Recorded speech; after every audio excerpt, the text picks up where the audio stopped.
ในวันที่3พฤศจิกายน2025ห้องการคณะกรรมาการร่วมมือลาวจีนกระทรวงการเงินร่วมกับวิทยาลัยอาชีวศึกษาการค้าต่างประเทศแขวงฮูนานสปจีนได้ปิดสุดฝึกอบรมการนำใช้สำรวจและวัดแทกในระยะไกลผ่านระบบดาวเทียมระหว่างลาวจีนประจำปี2025โดยรับการสนับสนุนจากกระทรวงการค้าสปจีนให้เกียรติเข้าร่วมปิดฝึกอบรมโดยท่านนางแสงเดือนสัญญสรรองประธานผู้ประจำการคณะกรรมาการร่วมมือลาวจีนท่านไฮเสวียนหัวหน้าห้องการที่ปรึกษาด้านเศรษฐกิจการค้าสถานทูตสปจีนท่านนางยินเฮอฟานผู้รับผิดชอบโครงการสถาบันฝึกอบรมการช่วยเหลือต่อต่างประเทศวิทยาลัยวิชาชีพการค้าต่างประเทศแขวงฮูนานสปจีนท่านไก่ทองพุทธเขียวรองหัวหน้ากรมแผนที่ห้องว่าการสำนักงานนายกรัฐมนตรีพร้อมด้วยภาคส่วนเกี่ยวข้องและบรรดานักสมนกรที่มาจากกรมแผนที่ห้องว่าการสำนักงานนายกรัฐมนตรีแขนงกสิกรรมและสิ่งแวดล้อมทั้งศูนย์กลางและท้องถิ่นในขอบเขตทั่วประเทศเข้าร่วมโอกาสดังกล่าวท่านนางแสงเดือนสัญญสรของประธานผู้ประจำการคณะกรรมา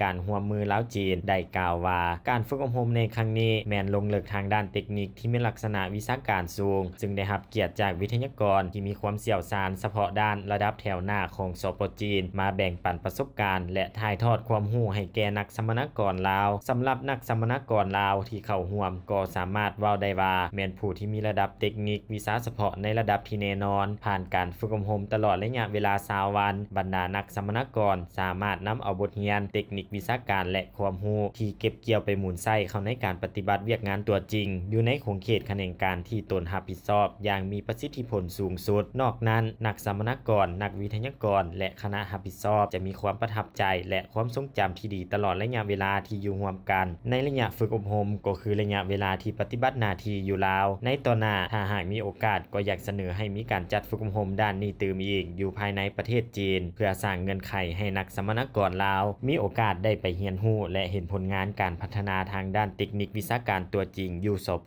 จีนพร้อมนั้นในตอนท้ายยังได้มีการมอบใบยั่งยืนให้นักสัมมนากรที่เข้าร่วมฝึกอบรมทั้งหมดจำนวน35ท่าน